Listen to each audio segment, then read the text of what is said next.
pass the floor over to Councillor Huffman as a representative of the Waterford area to make any comments she may have. Thank you very much, Mayor Martin. I just wanted to take this opportunity to share that I had the honor to speak with Zach's mom, Sheila, and his dad, Tim, at his celebration of life, and passed on our condolences on behalf of Norfolk County Council, as well as myself personally as a member of the Waterford community and a mom. And it was a pleasure and an honor to see our Chief Stillwell and all of the volunteer firefighters and the wonderful turnout of the community to support this family, Zach's parents and his siblings and his rest of his family at this time of sorrow. And thank you very much for, again, to the volunteer firefighters who made such a wonderful showing of our community. Thank you. Thank you, Councillor Huffman. With that, I will call the September 6, 2023 special council meeting to order, and with roll call, we are all in attendance with Councillor Huffman attending virtually. I'm looking for a motion to approve the agenda as presented. Moved by Councillor Columbus, seconded by Councillor Van Passen. All in favor? Carried. Are there any disclosures of pecuniary interest? Seeing none. We do have one deputation today, which is item 4.1 on the agenda. Mr. David Rowe is here to discuss the development application for 106 Brown Street in Port Dover. Mr. Rowe, you can come on up to the podium there. You have 5 minutes and you can hit the button on the right-hand side to turn it on. Do staff have a presentation for you? Pardon me? Do staff have a presentation that they're loading on the screen? I believe they have the staff report. I did do a handout, which everybody has a copy of. Okay. All right. You have 5 minutes. You can start whenever you're ready. Okay. Well, at least 5 minutes is more than a pitcher gets in the major leagues these days. So I think they get like 15 seconds. So further to the public meeting, which was held on July the 5th, a meeting was held with staff, Norfolk County staff, planning staff, myself, and Long Point Region Conservation Authority staff. And the purpose of that meeting was to provide Norfolk County staff and Long Point staff with a new proposal that would hopefully be acceptable to both Long Point and Norfolk County, and also be a basis for a draft zoning bylaw, which would be presented back to council. The basis of the bylaw, and this, a draft of the bylaw actually that I was requested and prepared for council is attached with the package. In a nutshell, the main issues that the Conservation Authority were looking to get addressed as it relates to their permit process in order to, as you know, to build and get a building permit within lands designated and zoned hazard land, you must get a permit from the local Conservation Authority. Areas of concern boiled down to this: the maximum floor area of the new proposed replacement structure. Under the Conservation Authority rules, you're allowed as a maximum the existing usable floor area of the existing structure, cottage or house, plus an additional 50 square meters, roughly 500 square feet. And that's it. You can't go from a 750 square foot cottage and replace it with a 4,000 square foot home. And we know that type of thing has occurred in places like Turkey Point in particular. The Conservation Authority concerned also dealing with the side yards. What they require is on at least one side of the building, a minimum of 4 meter side yard. And what that is intended to do is to provide room for a vehicle, whatever, in order to get access to the rear or where the slope in case they need to do some additional work to maintain the slope. And then finally, they want control over any further intrusion. This would be towards the lake, towards the slope. And what we were in agreement to do is that no new building would be permitted to extend any closer to the lake than the existing building. We had done a slope stability study, and the Conservation Authority drew, and it would prepared to accept a 7-meter setback from the slope. And I think if you would switch to the bylaw or to the sketch that I provided you, if you look at the area shown in pink, that is the potential building envelope, keeping in mind that on one side of the lot, there has to be a 4-meter side yard setback, and on the other side, a 1.2 meter setback, which is a pretty standard setback. What you'll note on the lake side is that any building new building cannot intrude any closer than the existing southerly wall of the existing cottage.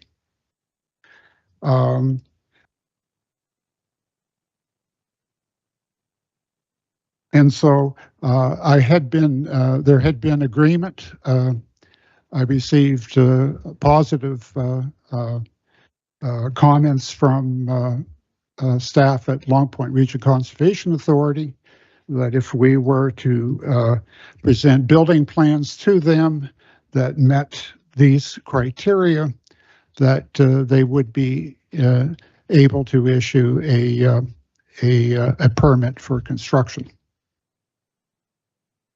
Following the meeting this was on July the 13th, I received a request from county planning staff asking if I would prepare a draft bylaw outlining what had been outlined in our meeting on the 13th. I agreed to do that.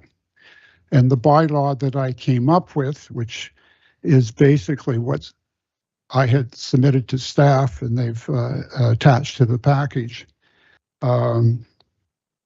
is based on what came out of that meeting with Long Point and with the county staff. 1 minute remaining, Mr. Rowe. Okay. Getting down to this, what I did submit the bylaw, draft bylaw to staff. Staff advised, I got advised in writing from Long Point that the bylaw would be acceptable, and I got advised by staff that the meeting would be held today. What I would urge council to do is to approve the application as set out in the draft OPA and ZBA, and as it will be acceptable to Long Point, and I hope that it would have been acceptable to planning staff. Thank you. Okay, thank you very much. Are there any questions for Mr. Rowe before we switch over to the staff report? Okay.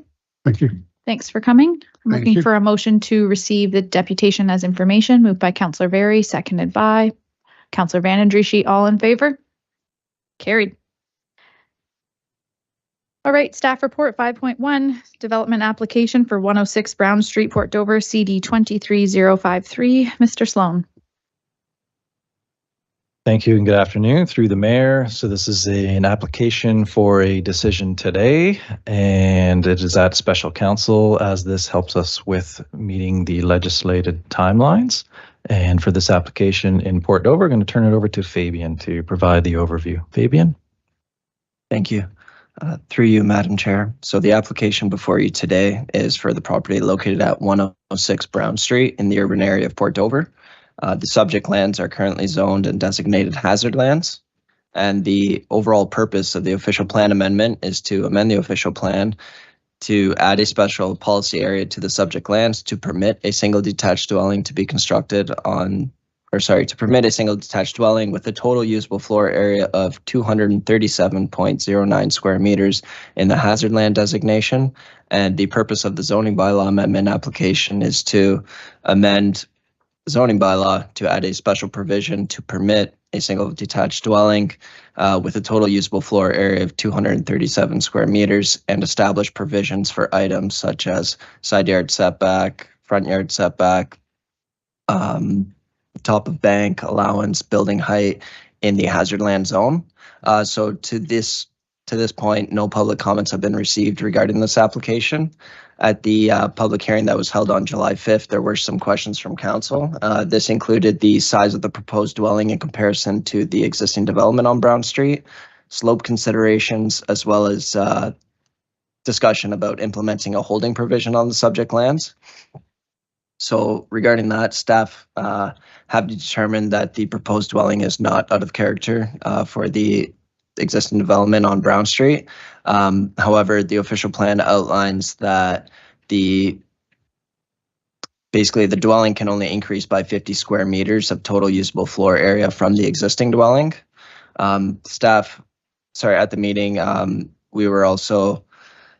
it was indicated that staff would work with the LPRCA as well as with the agent to find a middle ground regarding building size. Since then, staff and the agent met, and essentially the outcome was that at that point in time, the property owner is not interested in modifying their drawings to recognize the reduced usable floor area to meet the 50 square meter requirement per the Norfolk County official plan policies. So as the application is currently presented, it proposes an increase in total usable floor area of 168 square meters. Without the benefit of reviewing an updated drawing that illustrates that limit of the 50 square meter increase of total habitable space, staff would not be able to support this application as it's submitted. At the public hearing, the agent also suggested that a holding be applied, but the rationale behind this was to simply obtain the planning approvals and on the merit that the holding would be lifted upon the applicant obtaining a conservation authority permit. It should be noted that, so in the county's official plan, which is consistent with the conservation authority requirement, section 7.3.2.2F relates to shoreline policies in the county's official plan. And it states that an acceptable replacement dwelling of an existing dwelling in the hazard land is shall not result in an increase of more than 50 square meters to the original dwelling. So it should also be noted that the applicant has not submitted an amended application or revised drawings to reflect the Conservation Authority requirements. And as a result of this, planning staff are of the opinion that the application as currently presented cannot be supported. So conclusively, the proposed official plan and zoning bylaw amendment would allow for the redevelopment of the property to accommodate a residential dwelling. But staff are of the opinion that the proposal currently is of what's being presented, the proposed size is significantly larger than what's allowable per the official plan policies, as well as the Conservation Authority requirements. So essentially, staff are of the opinion that the proposal is not in conformity with the Planning Act, does not meet the intent of the PPS, nor the official plan, as the hazard land policies, including erosion, are not adequately addressed. So to summarize, it's staff's professional opinion that the proposed development does not meet the intent of the Norfolk County official plan and the zoning bylaw and is not consistent with the PPS. Therefore, staff recommends refusal. As described in this report. I should also mention that staff have also prepared a bylaw in the event that council chooses to approve the application. And that essentially concludes my presentation. Thank you. Thanks, Fabian. I guess I'll start with saying thanks to staff. Although you are recommending refusal, I think you also understood the appetite of council to try and find, a meaningful solution for this particular file at our last meeting. So thanks for working with the agent to bring forward a bylaw and present us with options, despite the fact that I don't think I've ever heard staff say the word refusal in a file more times than I just heard you say it, but I appreciate the extra work to work with Mr. Rowe and get the bylaw for us, because I think you can see the direction council was heading at the last meeting. So with that, are there any questions? Councillor Columbus. Thank you, Madam Mayor. And Mr. Rowe handed out one pager with the diagram of the development. Okay. And Fabian, you had mentioned a much greater usable floor area than what Mr. Rowe has on here. It's his document says 68.31 meters squared plus 50 meters squared, and your number was different. Just wonder where the discrepancy is. Like,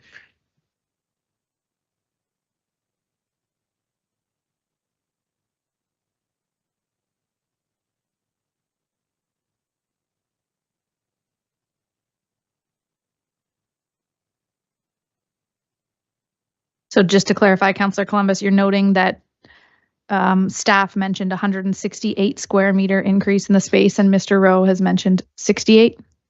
Correct.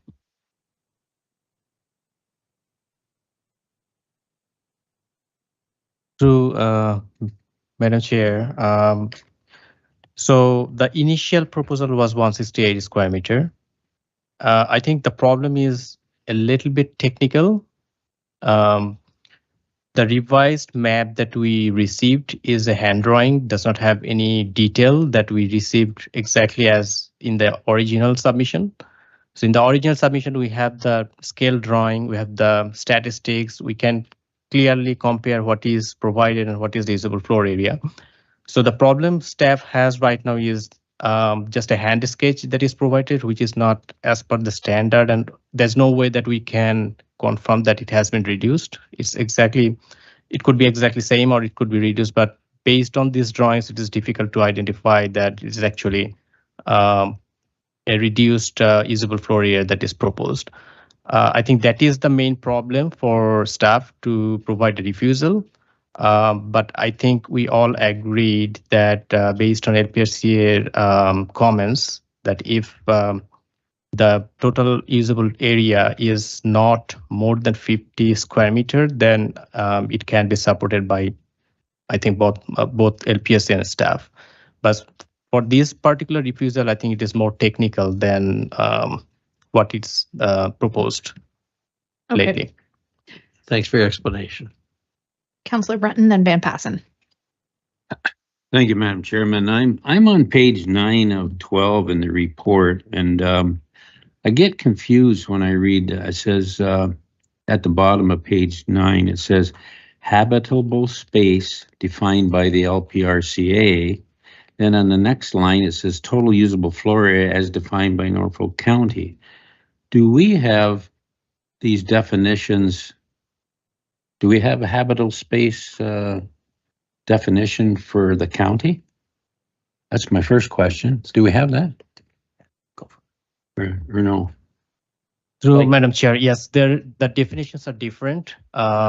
In county bylaw, the definition is the total usable floor area needs to be not more than 50 square meter, and we define usable floor area based on the usable floor area. For example, all the first story, second story, and the basement, if the basement is finished.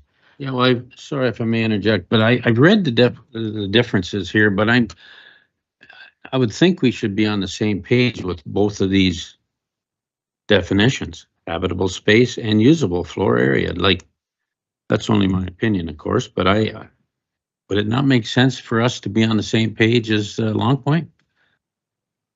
Or Long Point on the same page as us? I guess that's my question.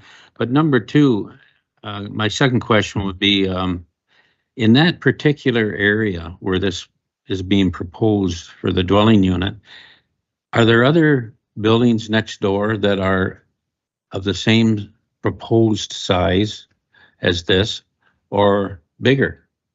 Are there any dwelling units in the same area that would fit to this scale, I guess, that they're proposing? Does that make sense?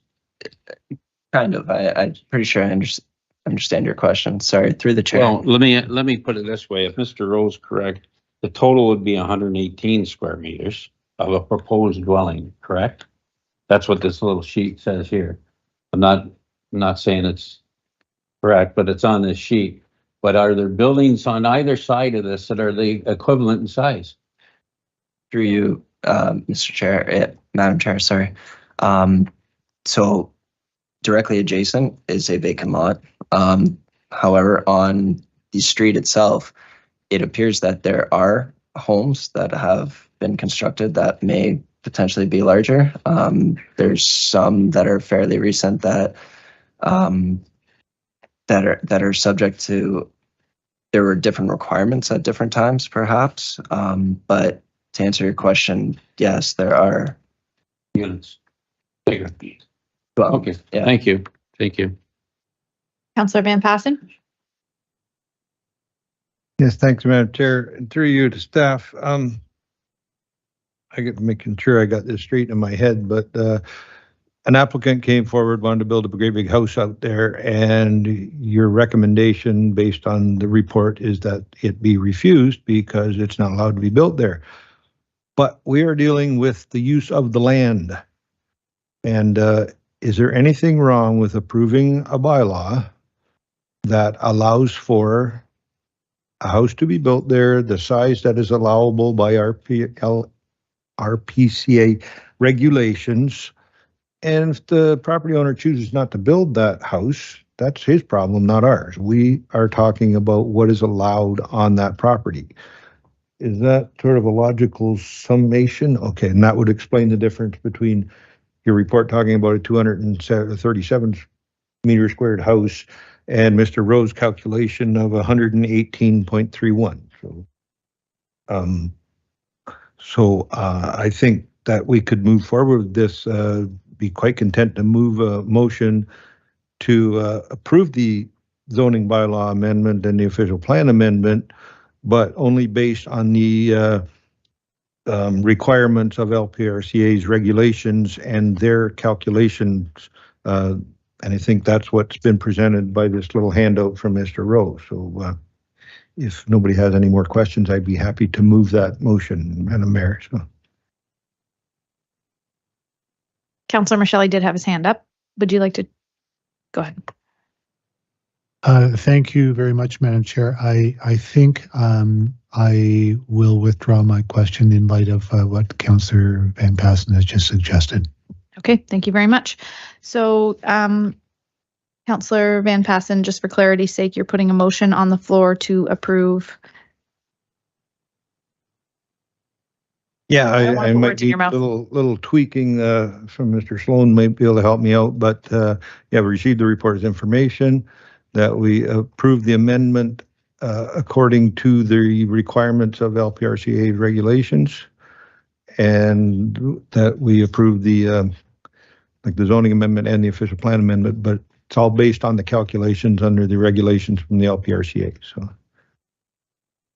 And if I could, my other little pet peeve I've had for years, that we got to do something sooner or later, but the building department, the planning department, LPRCA, fire department, all use different criteria on to measure how big a house is.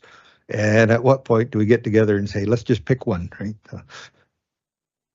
Okay, and then for clarity for myself, we have the attached bylaw that Mr. Rowe has helped draft.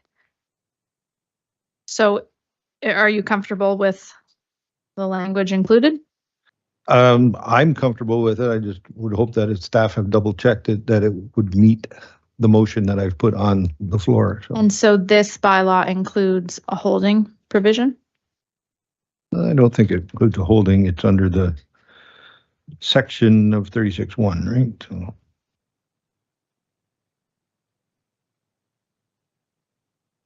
No holding in the bylaws there.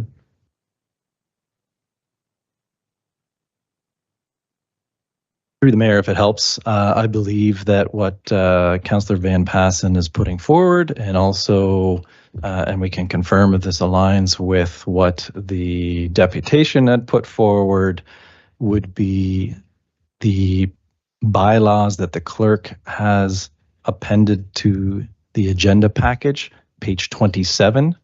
is the official plan amendment potential bylaw wording, and page 31 is the potential zoning bylaw wording if council was inclined to put forward a recommendation that the applications be approved in accordance with those.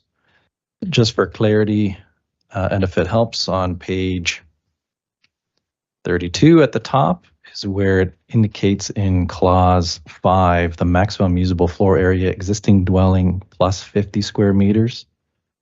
And I believe that is what is now proposed by the proponent on this. You've lost me with that map. page number because I don't have a printed agenda. I'm using eScribe, so. Yeah, you guys made us switch over. Through the mayor, I'll look to whether or not the clerk can help us. I guess what I could do to simplify things is, are we then passing 6.1 and 6.2? Go ahead, yeah, please. Through you, Mayor Martin, I'm just wondering if the recommendation is to receive the report for information, that motion could stop there, or it could say, and that council consider the bylaws in the bylaw portion of the meeting, but it could just receive the report. And then when the bylaws will be the decision. I don't think that it's going to be contentious. I'm not hearing a lot of questions and concerns. No, but there is two versions of bylaw 23. There's one that was printed in your eScribe agenda and sent out. Yep. And planning provided a new one that's on your desk. So I just want to make sure that council is voting on the correct version. Okay, sure. So we'll separate it and then I'll go right to Councillor Barry. So we have a motion on the floor from Councillor Van Passen to receive this as information. Seconder, Councillor Columbus, all in favor? Carried. Okay, Councillor Barry? Yeah, excuse me. Thank you, Chair. I would like to move that we pass the most recent bylaw provided by staff on our desks. Okay, and then I'm back to my original question. So is that with a holding or without? Because I made notes when we discussed. No holding, because this is the one that Mr. Rowe has participated in drafting. Okay, all right.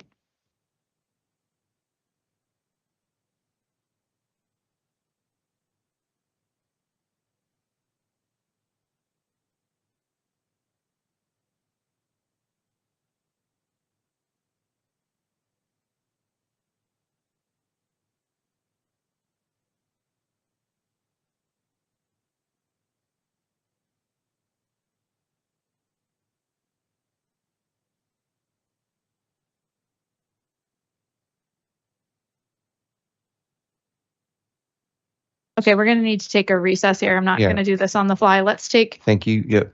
5 minutes and we'll come back.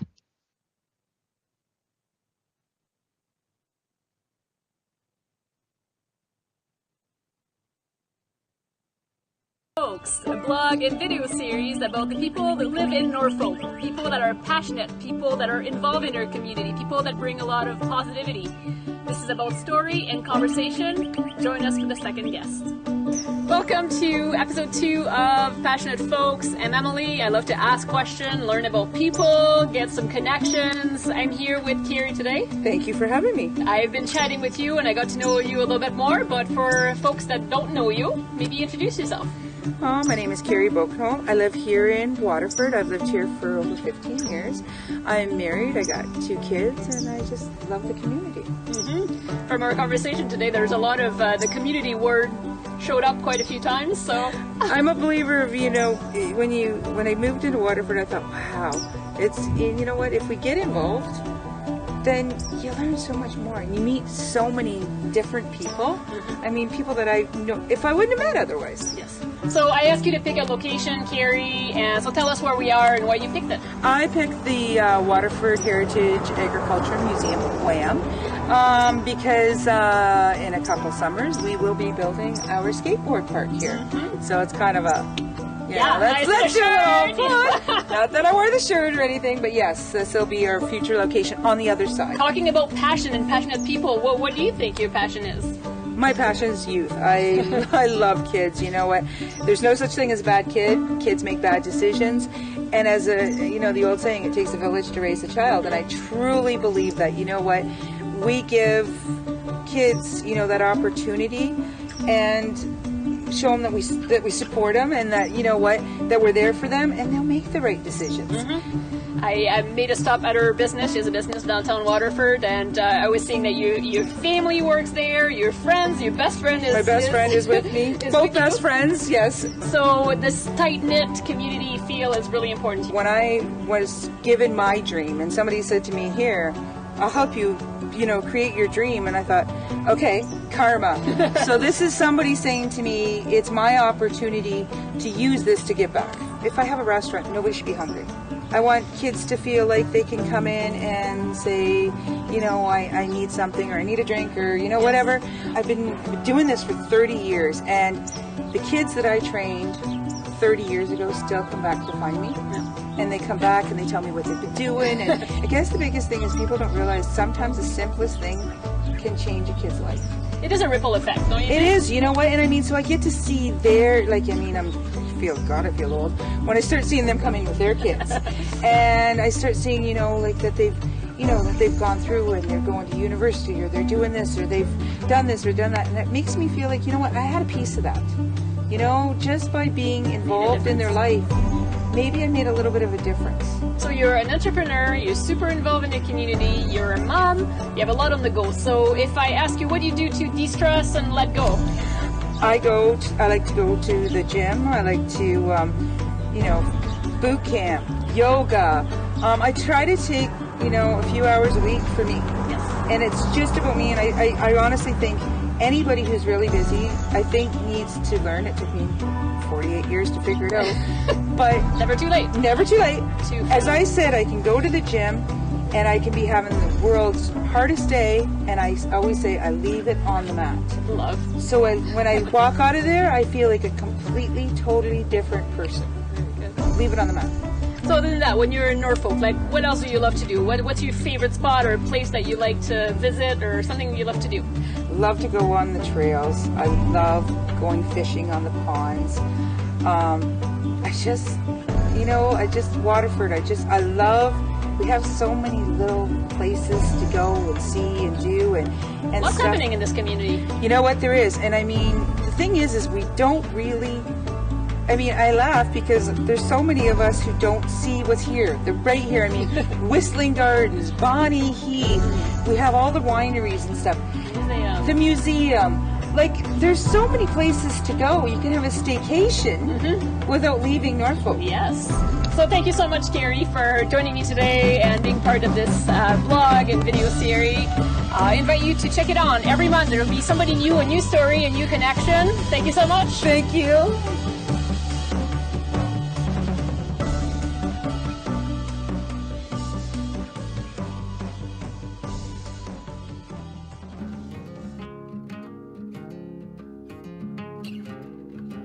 Welcome to Passionate Folks, a blog and video series about the people of Norfolk. It's about people that have high energy, that get involved in their community.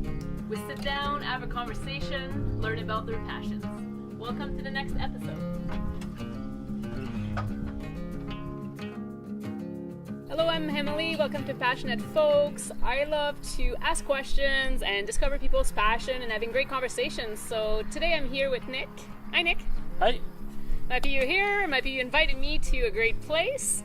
I got to know you a little bit more today, but I'd love you to tell us a little bit more about you. Sure. So I'm Nick Cranks.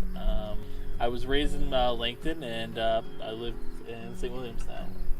So Norfolk County boy. Yeah, Norfolk County boy. Yeah. If we're going to put a location on it, and if you're asking someone where you're from, this area, you always say Norfolk County. Unless you're from Port Dover. Did you say Port Dover? And then you say Port Dover for some reason. I invited you to pick a place. So tell us where we are and why you decided to invite me here. So we're at where I work, Blue Bear Hill Estates, which my family owns as well too. This is where I spend probably my entire day every day of the year. So we're located on the patio here, and we're basically overlooking the patch and you probably cannot see from the camera because it's on the other side of the camera, but the lake is just on the other side. I love to hear about people's passion, and I know you have a lot of projects going on, and I want to dig further into your passion. So what do you think really stands out for you? What are you really passionate about? So day in, day out, I'm typically making wine or working the field, so that's something I'm really passionate about. I'm also the president of the Ontario South Coast Wineries and Growers Association, which encompasses Norfolk along with other neighboring counties. And so I'm really passionate about trying to raise awareness of this area for growing grapes and making world-class wines. And so winemaking, like what draws you to it? Why are you making your whole life right now? And why winemaking in Norfolk County? Well, I guess you could say it's one of the best agricultural products you can make. I agree. It's something that you can preserve, and like even after the crop is finished, you still have to work with the crop that you were working out in the field all year round. And when you put it in a glass of wine, you have memories of how that year was when that wine was made. So it sounds like you spend a lot of time on this farm, a lot of time on this like part of Norfolk County, but if you have time to de-stress, where would you go? What do you do in Norfolk? I definitely like going to the beach. So, getting out in the water when it's a hot day is truly nice. Not too far from Turkey Point, I guess. You can roll down the hill. Yeah, we got excellent restaurants here too, so which is pretty amazing for the per capita, the amount of people that live in Norfolk County, that we have enough restaurants that you count them more than your two hands or whatever, which is really nice. Good ones too, right? Yeah, exactly. It's so exciting to see how our agro-tourism industry is developing in our area, and it's kind of cool to see you guys like working together and really promoting this area. Well, when you think about farming from what it was in the past, it has to evolve over time though to make it an industry that can support itself. It allows people to be able to figure out ways to succeed or have succession in their family, to go to that next generation, so that way we can have countless more generations of those families living in Norfolk County, growing the things that their grandparents grew. And keeping the passion alive. Exactly, yeah. I thank you so much for your time, Nick. I thank you for inviting me in this beautiful place. I cannot wait to explore some more. And it's too bad it's not pizza day. I know, I heard that was really good. I'll come back. I'll be back. Thanks, Nick. No worries. Cheers.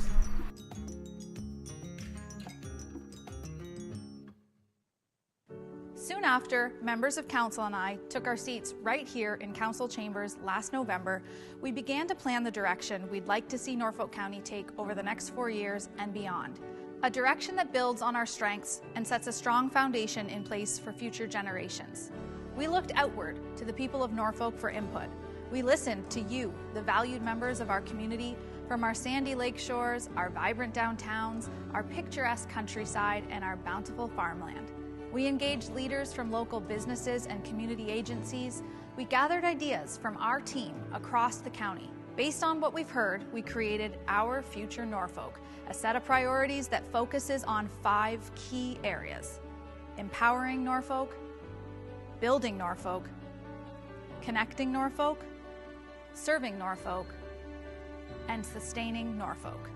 These priorities, along with the initiatives and activities that drive them, will guide council and staff as we work together to serve you and all of the members of our community over the next 4 years. On behalf of Norfolk County Council and staff, we invite you to check out our website at norfolkcounty.ca/ourfuturenorfolk and return frequently to learn more about our path to a vibrant and strong future. Okay, we are back, Councillor Huffman. You still with us?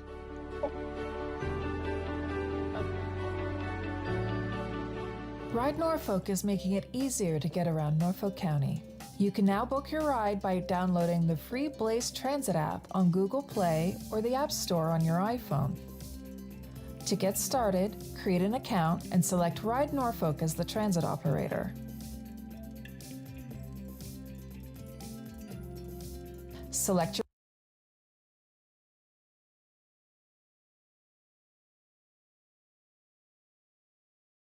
can pull up your recommendation if you'd like to read it, and there are small amendments that I will read out for the public record.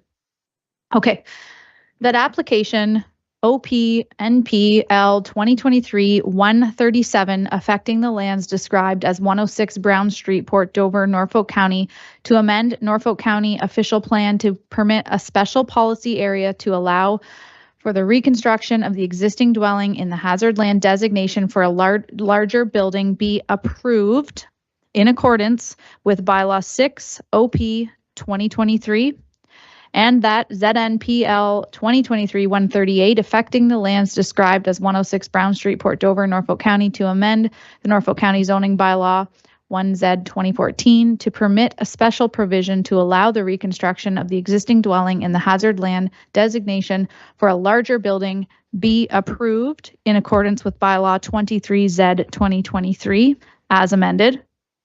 Did I say as amended on the first bylaw?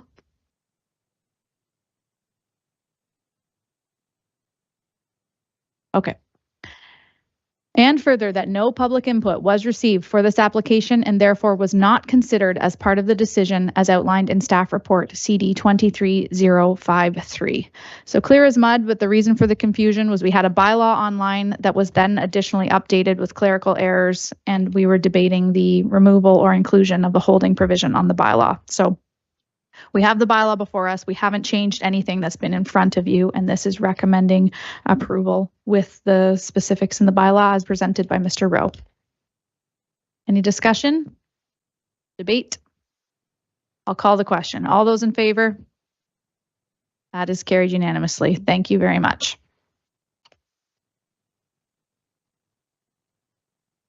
Okay, planning staff have advised that bylaw 23Z 2023 has been updated today. The revised bylaw is printed and on your desk. It'll be included in the post agenda package on our website to form part of the public record.